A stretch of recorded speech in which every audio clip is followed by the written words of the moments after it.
Aloha kupuna, aloha akua, aloha uhane, aoli pilikia. Aloha, good evening. My name is Joe, this is my friend Mark. We're here to hang out. We're here to see if there's any mana'o, any knowledge, any wisdom that you would like to share with us. And we're here to mainly explore with your permission and your blessing. If you would like to have us leave, because tonight is not a good night, let us know and we will leave. Mahalo. Even just coming here for me, I kind of question sometimes because this is very sacred. Very, very sacred.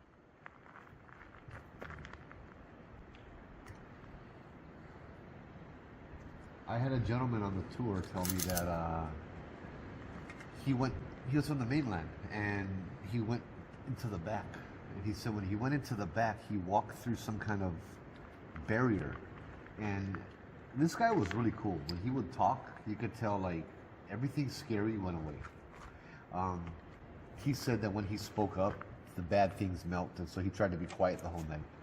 At the end of the night, he told me walking back there through that little barrier, it felt like it was that barrier was in place to keep really evil things out of this world or this realm. That's in the back there. Yeah. And that there's a lot of things that are not human that live back here.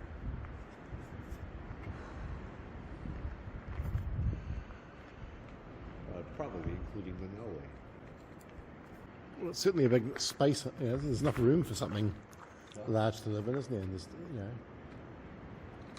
it's a big space. Yeah. And who knows what's up there? You know, there's lots of areas that we can't get to. Yep. But my son went to the upper caves. He said it's like a little hike. It's up around the corner, and you gotta go all the way up there. Mm-hmm. And that's the upper Makua Cave.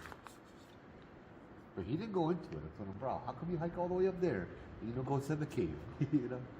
What's the point? You're supposed to go over there and videotape for me. Yeah.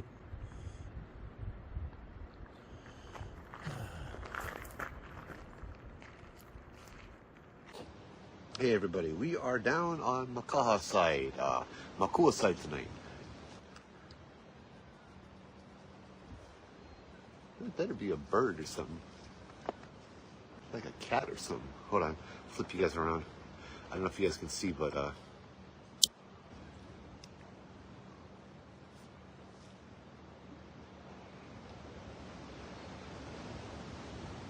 here are cats. But my good friend from New Zealand, Mark, is across the street right now exploring the cave a bit. So we've been here for about an hour now.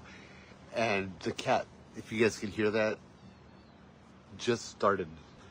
So for the record, we have ghosts. I'm going to share with you guys a story though. Son of a gun, what the heck? Okay, that was a piece of rubbish blowing in the wind. Lovely.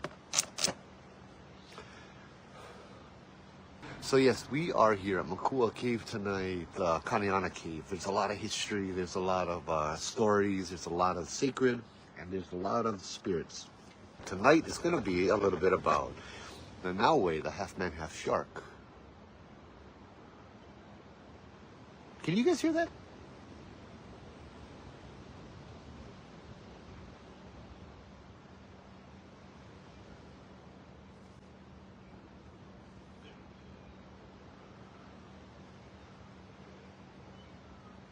You know what? I'm going to take you guys for a minute. We're going to go walk because it sounds like it's coming out of the cave, but I don't see Mark's light anymore. Yeah, it's echoing from the cave.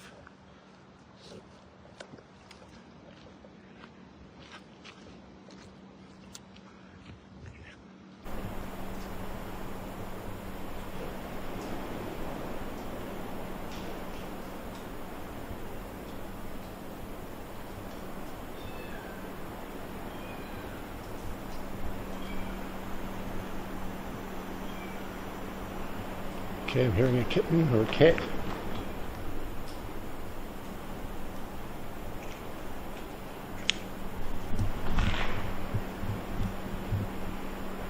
Right, where is that coming from?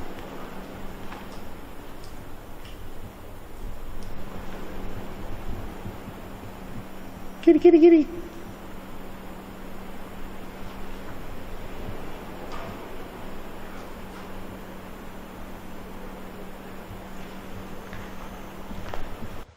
Mark, you making cat noises in here? You hear the cat noises? It's coming from inside here, huh? It's like a little kitten calling out. Yeah. Did you hear it out there? I can hear it across the street. Yeah. It's sort of... I couldn't tell where it was coming from, but it was in here somewhere.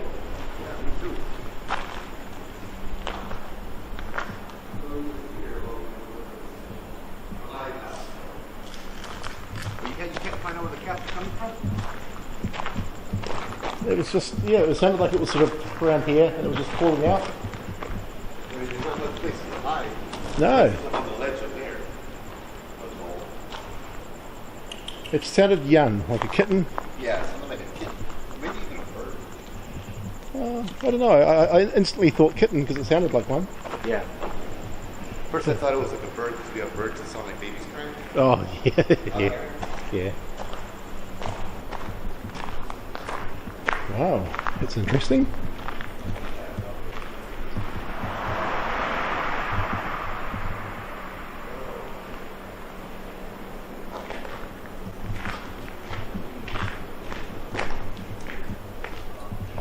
So Joe was across the road.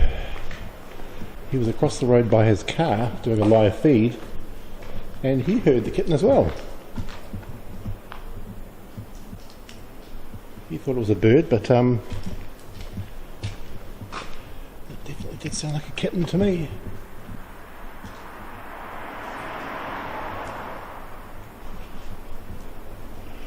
Oh, that's interesting. Some really interesting little crevices and holes in the stone.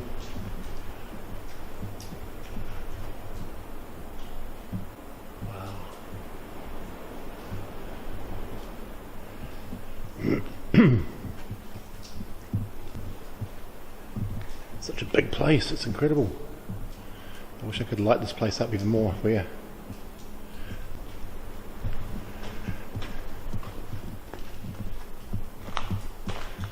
It's absolutely huge.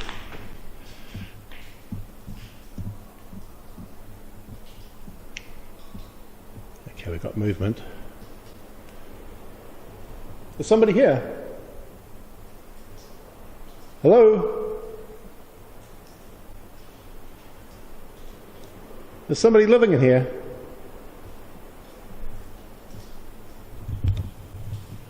I'm just here taking photographs. Hope you don't mind.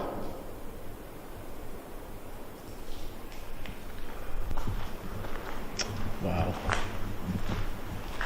Interesting place.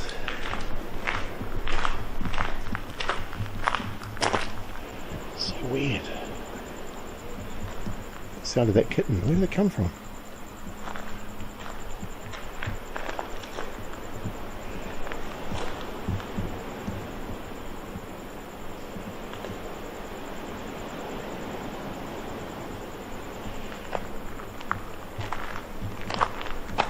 Yeah, I don't know, man. There's nowhere for the cat to hide over here. I mean, it's wide open. But there is the sound of a cat. Maybe it's up on the cliffs up here. I don't know. Maybe it's a ghost cat. So a little bit of history of this place over here. Makua Cave, Kaneana Cave. Kaneana is cave of Kane. Kane, the Hawaiian god. Fresh water, all of that kind of stuff. Kaneana, Cave of Kane. According to one of the mo'olelo, one of the legends, this is where the people from the west side came out of. Like, the cave birthed them. I stay with my friend Mark Wallbank, who I hadn't seen in about 10 years. Yeah, look, here you go. Haunted Auckland, right there. That's his shirt. Now, the legend of Nanaue was, he was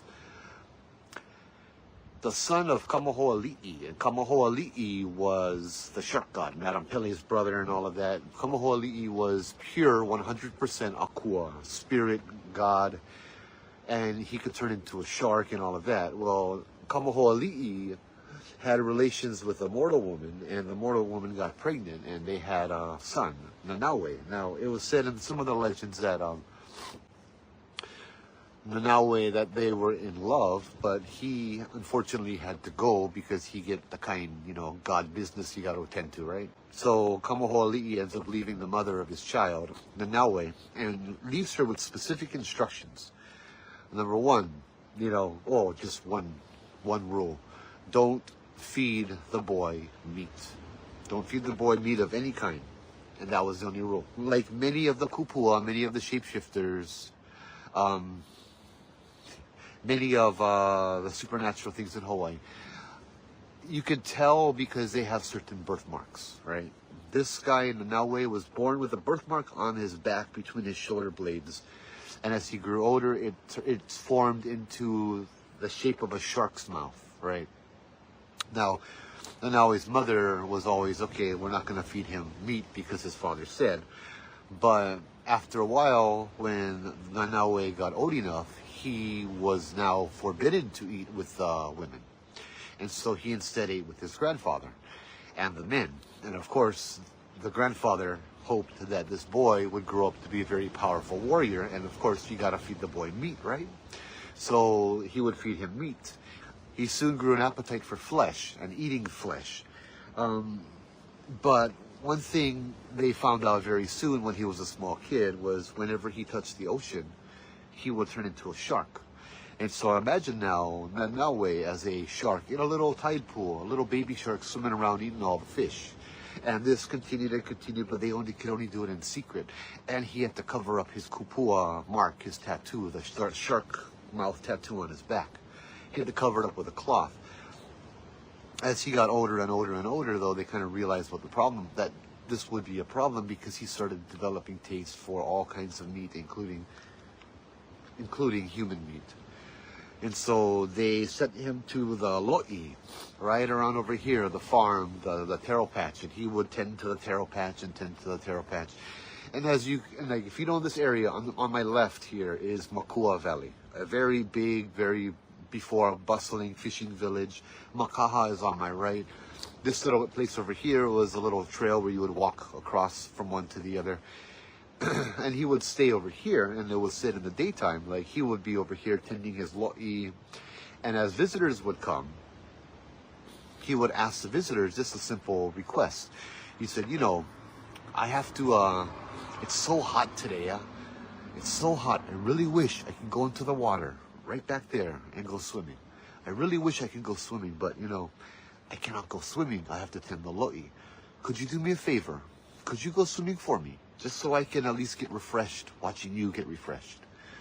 And so the traveler eventually, every now and then would say, yeah, okay, sure. They'd stop what they're doing and they decide to go take a dip, jump into the water for a little while, swim around. And that's when Nanaue would crawl into this cave.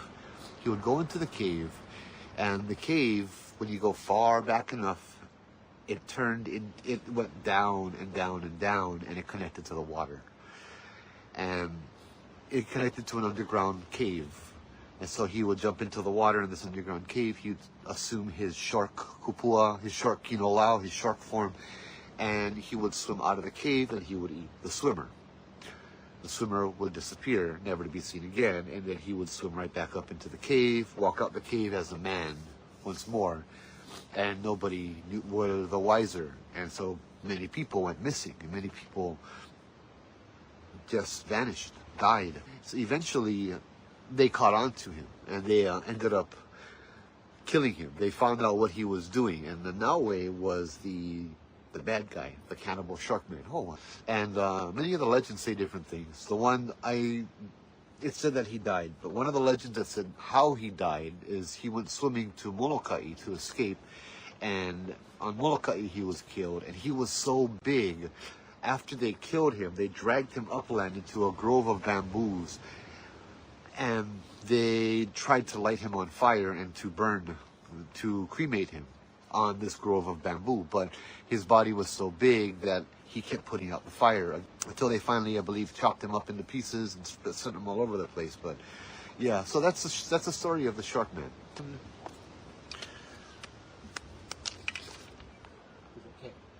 Yeah, I heard it echoing, so it was in the cave.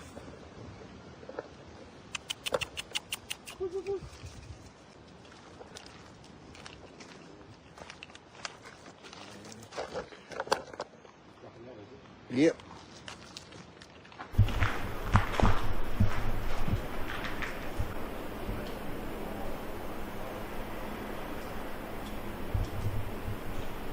You can hear Joe talking in the distance. I think that's him doing a live feed.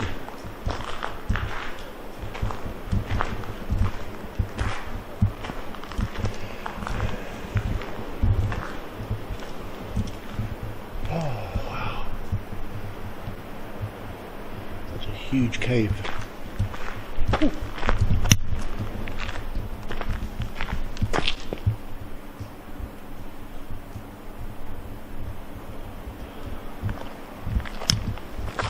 Some pretty big cockroaches over here.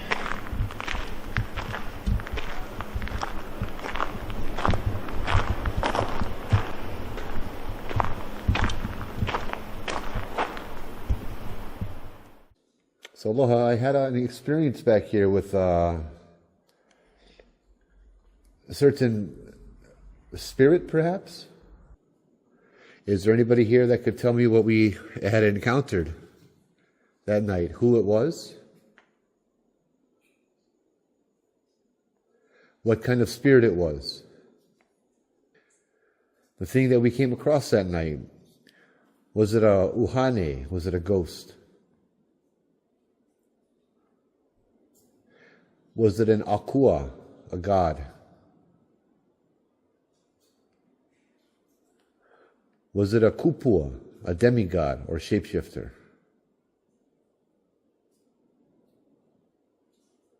Was it none of the above?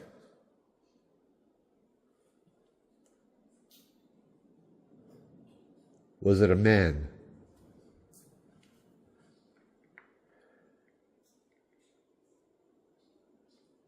I heard the little water drop with none of the above. Yeah. Can we try it again? Was it a kupua? Was it a akua? Was it uhane?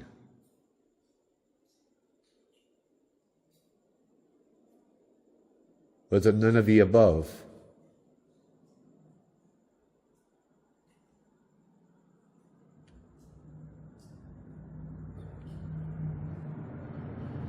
I heard another drip, but that was a little delayed. I don't have to draw a conclusion from. So, do you want us to leave? If you would like us to leave, you can let us know and we'll leave.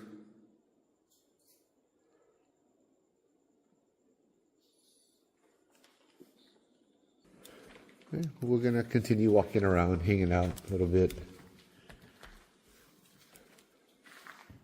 I acknowledge that this is your home. I acknowledge that we are the guests here. And so I'm trying to be a good guest.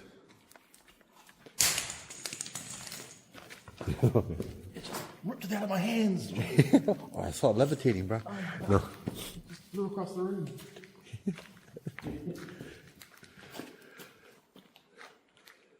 Well, we have nothing to go off of if you don't talk to us.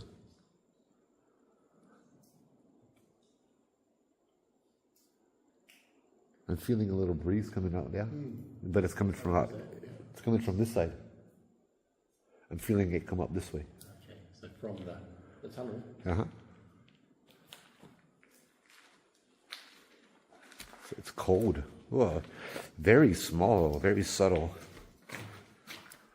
Oh no, I'm feeling it now.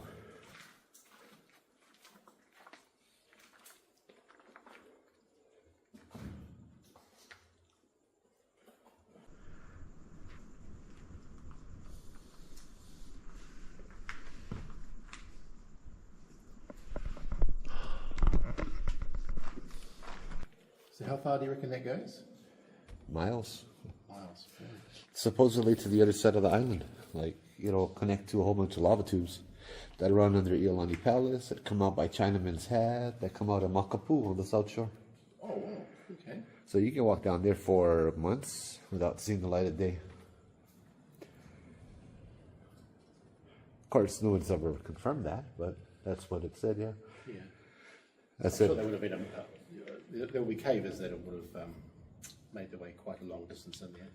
Probably. There's been a few. They cleared the rocks again because people caved it in to make sure no one went back there, and somebody went ahead and removed the rocks again. But I do know during World War II they were afraid that the Japanese would come and invade Oahu using these lava tubes, landing on one side of the island and popping out all over the island. So they actually bricked up a lot of the bigger caves. Kualoa by Chinaman's Hat had a cave you could fit tanks inside. And so they bricked that thing up so nobody could use it.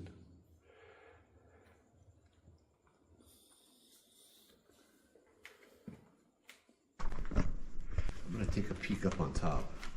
It's been a few years.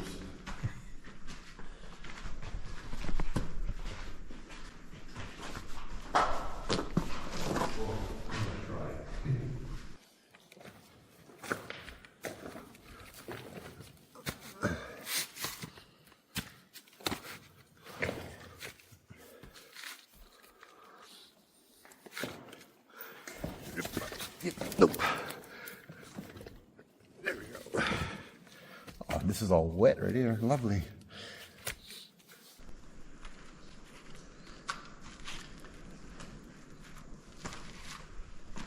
Crocs are not the proper thing to wear to climb rocks.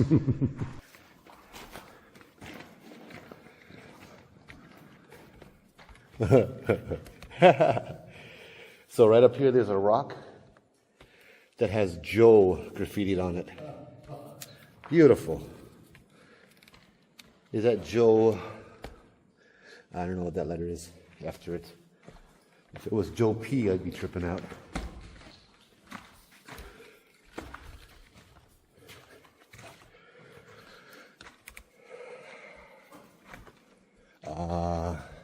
Don't know about this. Yeah, it looks a bit rough. It looks a bit rough there. Let's see. It's not wet at least.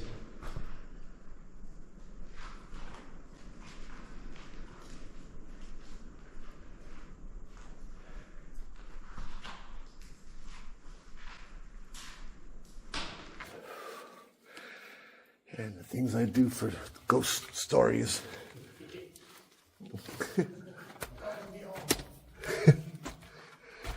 See, and it's at this point, there is no running, no matter what happens.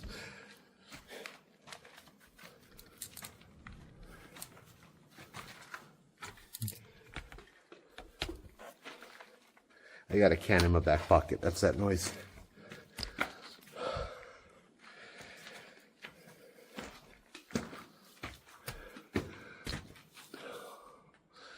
And let's say hi to Mark. How far does it go? I can't remember. But over here looks like it stops. Up here. Yeah, this is, oh my God, what is this? There's a picture.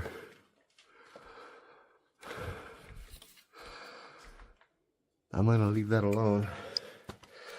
So you can crawl up here and yeah, go further and further in.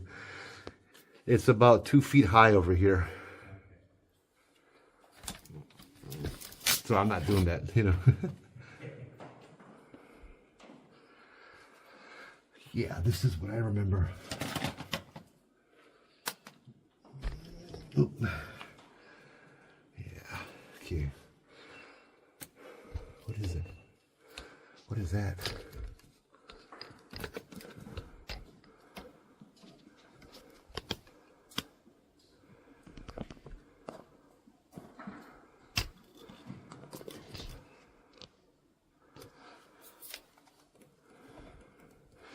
That looks like a shirt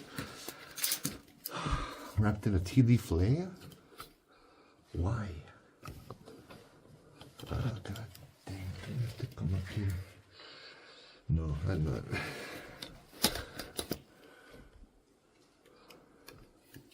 I'm going to say goodbye to this person here.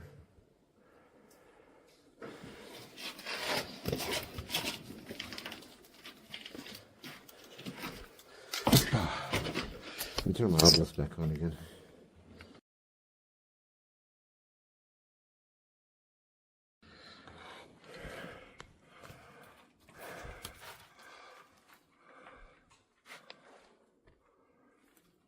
Yeah. And now we make our way back down. Did you want to record the story? Or you want to record anything? Sure. You want to record anything? Sure.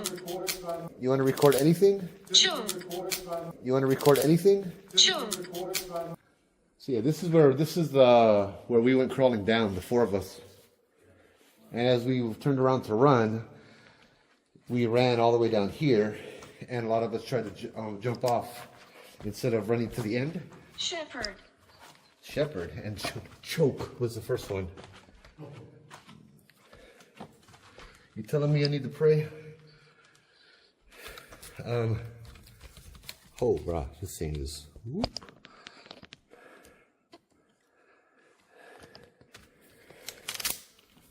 Not only am I climbing up this damn place, I'm doing it with one hand. I need a chest harness. Coffin?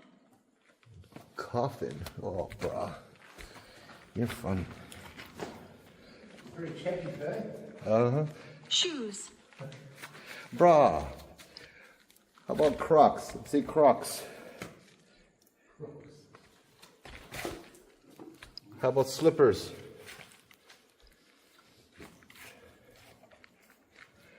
It's like laughing at me because I didn't bring shoes. Messenger. I'm just the messenger, huh? Yeah. Okay. So when the thing was chasing us out of the cave, this is where my friends jumped from. This is where we were jumping from. Engine. Choo choo. Telepathy. Yeah.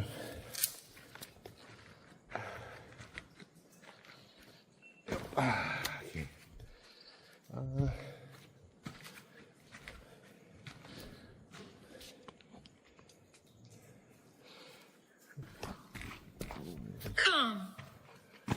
Come. Ha, you funny. Huh? Okay. Now what is the safest way down? Object.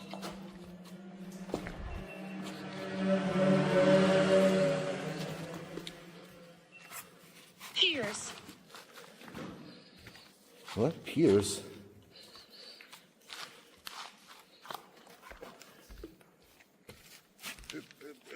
And then ear down. Measure.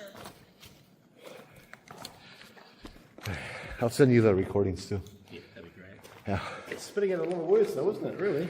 Rock. It's quite busy. Yeah. Aloha. Mahalo for allowing us here.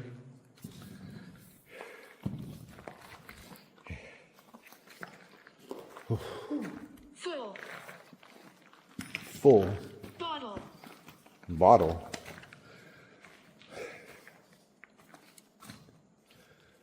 Should we hele? Cannot. Cannot. Should we leave? Paula. ADD. ADD? It's ADHD. And it said Paula. I think it said names very often.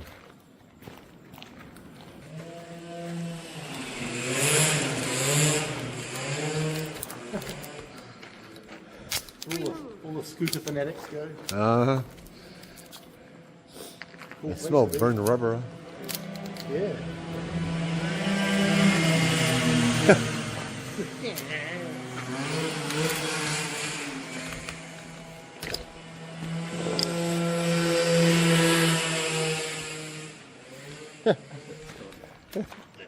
You got the stuff? Yeah. It's hot in there, bro. Bones. Oh, that's cool. How about cat? Can we get a cat? Yeah, I don't, that's Family. family. So when we, the part of the story, the ending part, we were parked right here on the side of the road, on the shoulder lane. And the thing came walking right out to this line right here Ascend. and just watched us like that close. We were parked, yeah, right here. Oh, there's a car. What did it say? Ascend. Let me get my... Oops, daisy. All right, and we'll stop the video. I'm just test driving some apps from a good friend of mine, Brian Holloway, who lives in Whitby in the UK.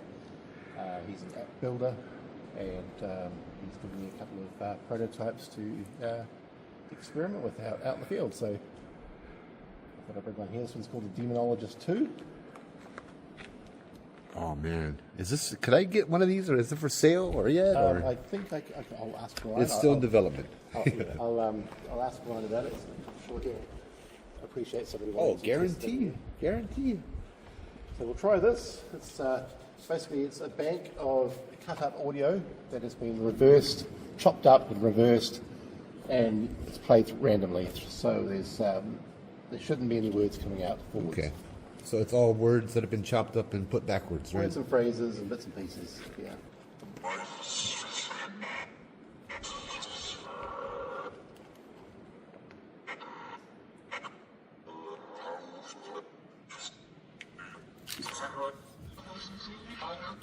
Is there anybody in this cave with us?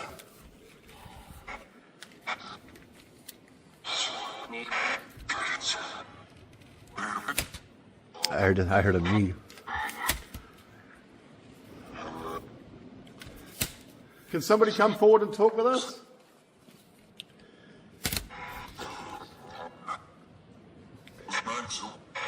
See if you can name one of us. I like to ask a set of control. Okay, my name's Mark, and I'm here with Joe. Are you able to say one of our names?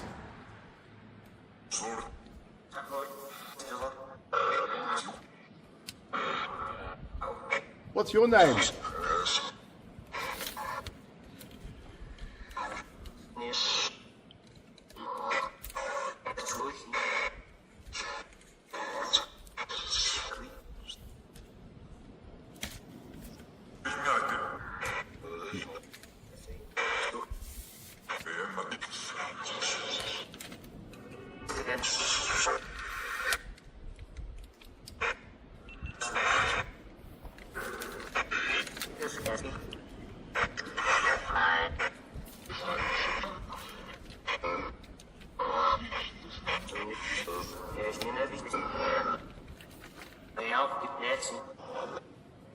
Huh.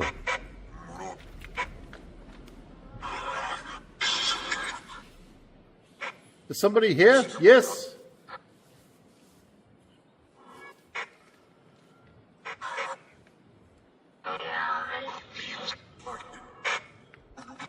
I heard it say Mark. Did you hear that? Yeah. It was a different sounding voice too, though. Yeah.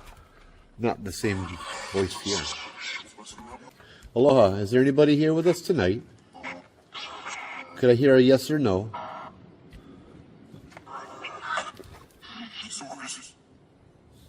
If you're here, can you say yes?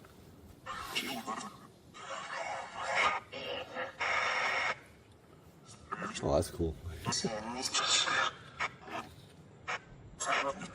Don't know about the pictures though, bro. No. There's a bit of feedback for you, Brian. Pictures need to change.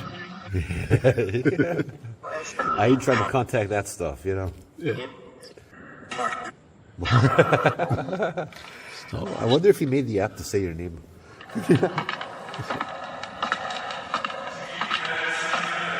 Okay. Oh God. And that's what I was telling you about. With the chanting and the footsteps and the background. Oh wow. This is what my wife heard when she rang me. Oh God, that's the Mel's whole recording. Oh jeez. Bro, what this guy? I like the app maker, bro. What are you trying to summon, brother? Yeah. Oh man, that. Ooh. That's a dark app. It's a dark app. It's Yeah. part of the dark world. I'll try another one from Brian. I'll show you one that I like, that I use. You ever heard of Spiritus? Yep. Yeah, I like that. It has ambience, yeah. You can switch between positive and bad. I don't do this to scare the pants off of myself. I like contacting spirits that are actually kind of good. Have you used the Ghost Tube? Yeah, I tried using it. Yeah, not the You'll need not the to unlock recent your picture iPad one. first. Have you used the? Yeah, that's what I'm talking. The picture one. No. Yeah, yeah, that's one of my favorite ones. Ghost Tube Seer. Basically, that's all you do. Like you just leave it open. So we were at a fireworks. So we were at a place, and look, here's a picture that we got. Like, look, we got this. This was at a place that we found a little pond where there were supposed to be mo'o and stuff. That right there looks just like the offering, right? That looks like a ho'okupu, or an offering of food to the spirits wrapped in leaf. See? And we got like fire, and we got fire, and then we're talking about the mo'o last time I used this. And we got this one, and then we got that one. I don't know what that is, but we got fire again, and I found out that the area we were in burned. Okay. And then I said something like, what should we do? You know, this is a really cool place. And then this picture came up, and it's like, bring us offerings. So yeah, let's see if there's anything here. Hello, is there anybody in Makua Cave that would like to, yeah, you know how to use this thing. Go ahead. I don't even know how to use this thing if I was one ghost. You know what I mean?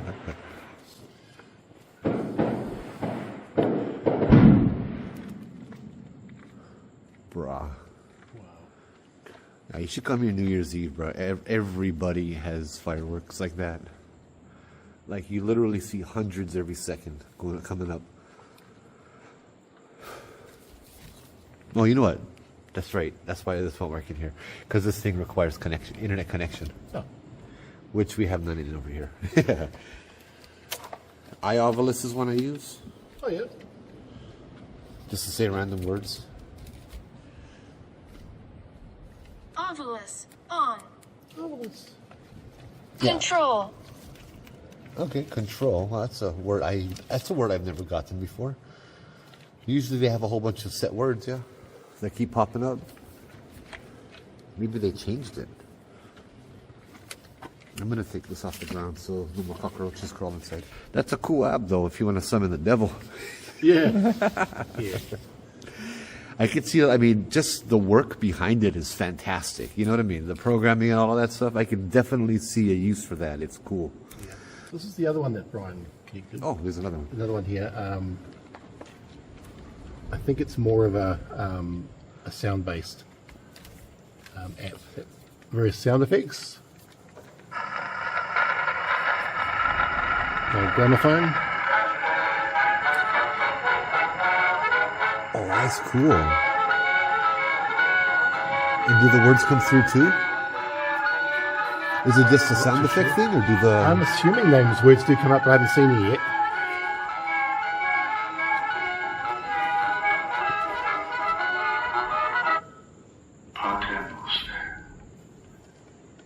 Pater noster, qui es in celis, sanctificetur nomen tuum, adveniat regnum tuum, fiat voluntas What's it saying in Latin, do you know?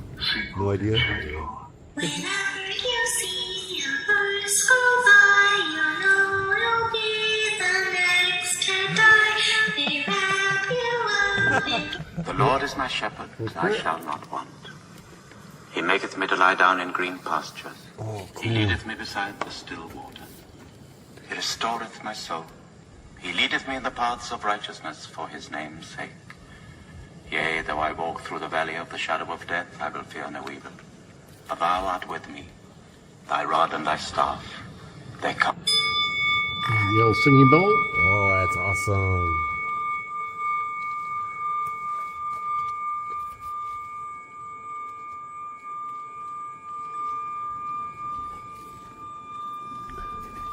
Yeah, I mean that's cool. That is definitely cool. I would love to be able to just sit down and instead of praying myself, just play that. You know what I mean? There was a night we were investigating this. It's this ancient, like it looked almost like a heiau. It's like a rock wall. It was just right off on the side of the road. I didn't even know it was there. Somebody on the tour brought it up to me. So I went to investigate it with Obake and a few people. It's this like rectangular structure built of rocks, and inside of it there was a big rock about this big, and there was a tree growing over the rock. Okay, from all sides, a hala tree. And then there were the tea leaf plants, the sacred plants growing all around the rock. Inside of the rock wall. It looked to me like the kind of prison, like that rock has an evil spirit in it. And all of these measures were taken to keep that spirit in there. So this night I went there. I'd been there a few times and I saw the rock and thought it was odd. I went to take a picture of it. And then when I get down there to take a picture of it, the rock was gone. But the tree was still growing over it. And the tea leaves are still all around it, but the rock was missing. And I went back up to tell Obake and Jennifer and Joe Serino, they're with me, that the rock was missing. But I told them otherwise it feels really peaceful. Mind you, we're in the forest off the Pali. There's like no houses anywhere nearby. And all of a sudden, when I say it's peaceful, you heard a whistle coming from the trees, like a person whistle. And we're like, holy crap, you know. So we got into a little circle and we bowed our heads and we started praying for protection.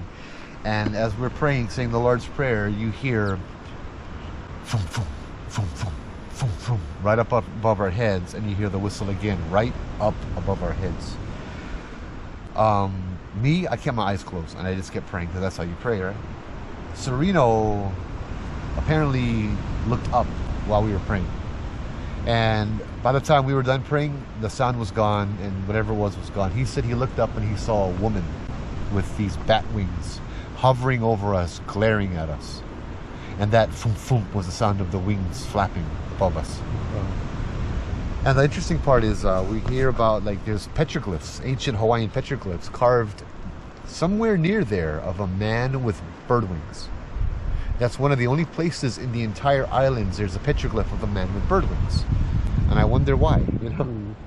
Filipinos have something called the aswang or the manananggal or the wak-wak bird, where a woman will leave her lower torso at home and she'd sprout bat-like wings and fly around, and it's like a vampire, but she eats the amniotic fluid from a pregnant woman's uterus instead, with a little mosquito-like proboscis that comes out. Yeah. Wow. Filipino lore, it's crazy, dude. Yeah. And you talk to Filipinos about that, bro, they're just going to look at you and walk away. They don't talk about that. Yeah. A story of mine now, personal story, because we used to go ghost hunting, growing up. This is a story I hesitate to share sometimes just because I question sometimes whether it happened or not. This happened a while back and I had forgotten about it for almost a decade. Maybe it's some kind of trauma response, because this one was real scary what happened to us. This might have been high school days.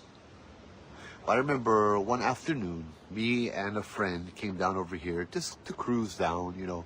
We get licensed, we get car.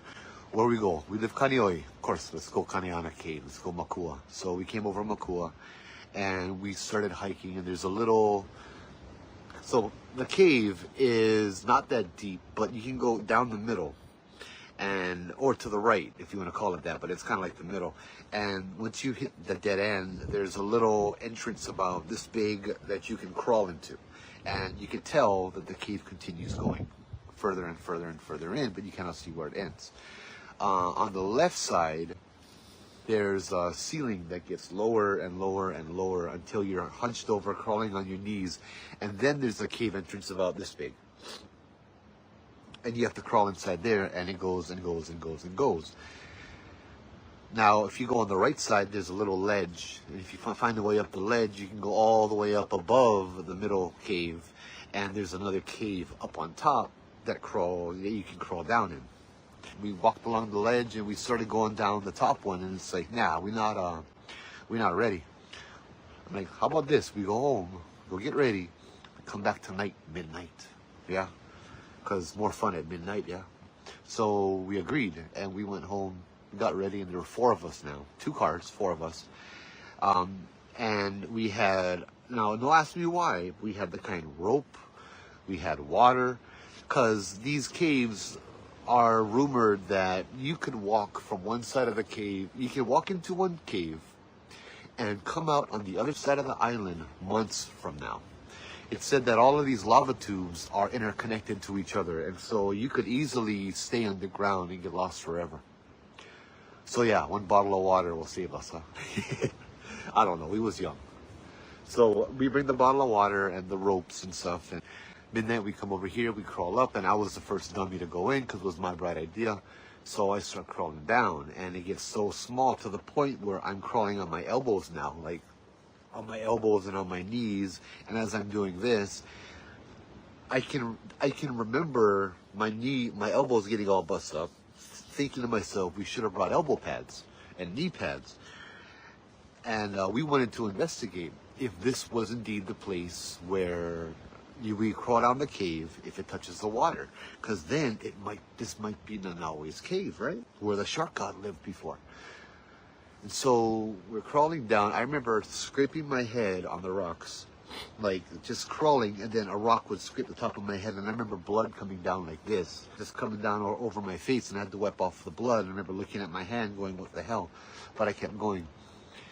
And so I get the light shining down, and I get 3 guys behind me. And after about half an hour, 45 minutes, my friends started getting a little claustrophobic, perhaps, right? And so I'm the first one, and we get 3 people behind me, and we're crawling on our hands and knees. I still get blood coming down my head from scraping my head on top of the rocks, and my back and all of that. It was all bust up. My elbows were bust up. My knees were all bust up. And my friends all want to turn around and go back. And so I'm like, okay, that kind of sounds good. But as I'm shining my light forward, I look, and maybe about 10 feet, 10 yards, I don't know, maybe about 20 feet ahead of us, it looks to me like a place where it opens up. And we can go into that little pocket, sit up, kind of recuperate, stretch our muscles for a few minutes, and then choose whether to continue or not. So I tell my friends, okay, there's a little place over here. Looks like we can go over there, sit up, maybe stand up. You know, we'll go check it out. Maybe this is the place we're looking for, because we were going down, yeah? We started crawling, and we're heading down. So I start crawling towards that little opening over there, and as I start crawling towards that little opening,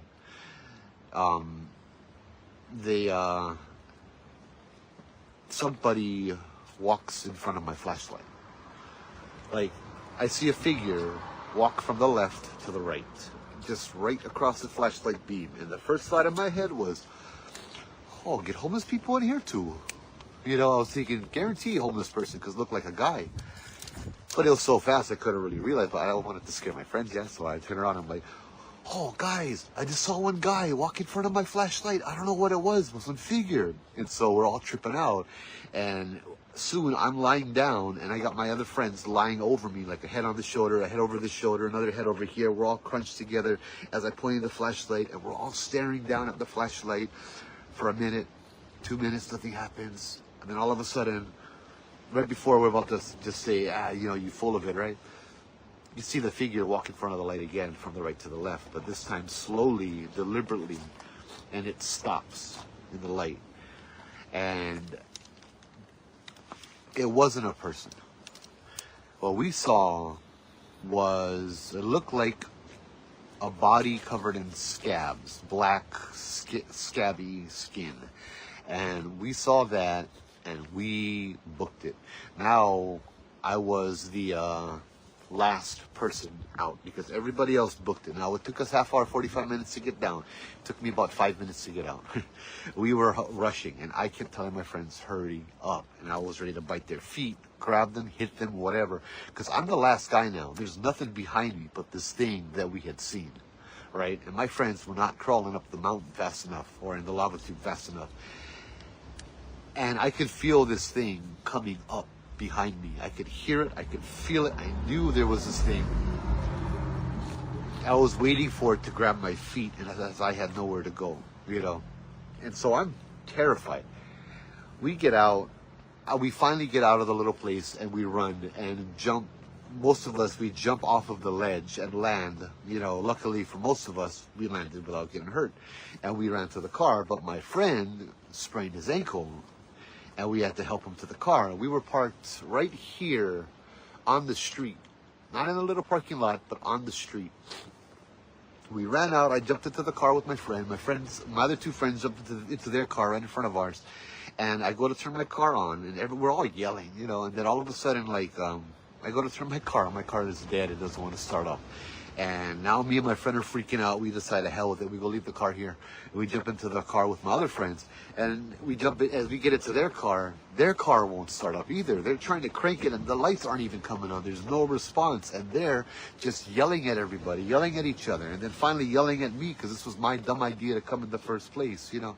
Like, bro, why you took us here for, Joe? Oh, what I would do to you? Oh, bro, I'm sorry, bro. What I would do to you? Why you gotta do this to me? You know, like that. And as we're all yelling at each other, the mountain there's a big cloud right up there, and the cloud was blocking the moon, and all of a sudden the cloud blew away and the moonlight came out, lit up the whole area. Must have been full moon, because all of a sudden it got really bright and everybody stopped talking. We all looked towards the entrance to the cave to see this figure walking out of the cave. The first thing I noticed was it had these red glowing eyes, like this light next to me. Just red glowing eyes, almost like a fire. Like if you were to take a piece of wood, cut 2 holes in it, and burn a red fire in the back, that's what it looked like. This thing came walking out of the cave slowly, and we could see it in the moonlight, and it was like shambling almost, like it couldn't walk very good. It wasn't very tall, and its head, it didn't have a neck. Its head came down and fused into its shoulders. And we're just staring at this thing. And this thing is now walking over the barrier. This thing walks into the road. This thing stops in the middle of the road on the median and just looks at us for a few more seconds. And then it turns around and walks away. Then that's all I remember, because apparently then our car started up and then we left and all of that, but I don't remember a thing out of that. I don't remember getting home that night. I don't remember waking up that night. I think this was a memory that is messing with my head, because hold on.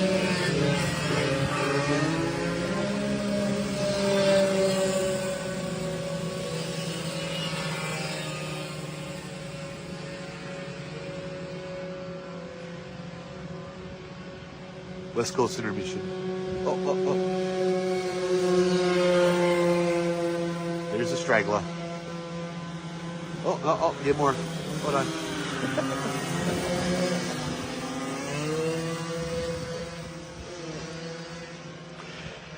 As I said, I don't remember the aftermath of this. I don't remember anything about this, but I remember the red eyes. I remember the skin looked like scabs and it was fused into the shoulders. I remember that it had red eyes. I remember the blood coming down my head. I remember the items that we had brought. I remember crawling down the cave, but I still kind of question it. I didn't remember this again until years later. I'm on the ghost tour and the guy asked me if I had a story about Makua Cave, and then a little bit of this flashed into my memory, and I'm like, oh, maybe. Why? You get one story. And he told me he did.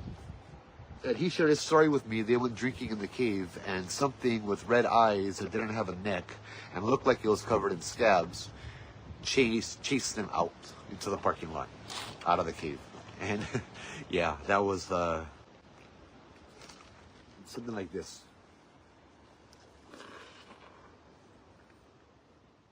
You can see that. Something like that. With the head that was like that.